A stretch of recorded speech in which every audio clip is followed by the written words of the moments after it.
warehouse that hasn't been opened since the winter of 1994, the year the night shift workers simply vanished, without leaving a single footprint in the dust. Legend says that the building was constructed over a forgotten well, and every 30 years the well demands a watcher to keep the shadows at bay.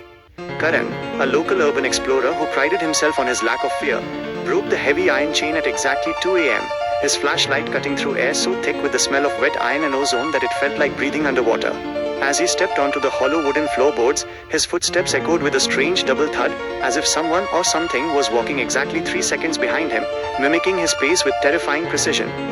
He reached the center of the vast open floor when his flashlight flickered and died, plunging him into a darkness so absolute it felt physical, pressing against his eyes like cold velvet. In the silence he heard a sound that made his marrow freeze, the rhythmic, wet thumb drag of something heavy being pulled across the floor above him, followed by the sound of 1,000 tiny metal keys hitting the ground at once. Panicked, he fumbled for his backup lighter, the small flame illuminating a circle of light no larger than a coin. But in that tiny glow, he saw that the walls were no longer made of brick. They were covered in millions of human teeth, all vibrating with a low, subharmonic hum that vibrated in his very teeth.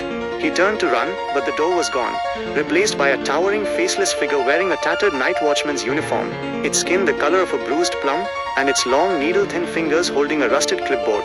The figure didn't move, but Karan's own shadow began to detach itself from his feet, standing up and walking toward the entity as if it were finally returning home.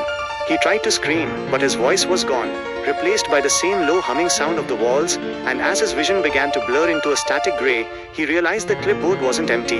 It was a list of names, and the very last one, written in fresh shimmering ink, was his own.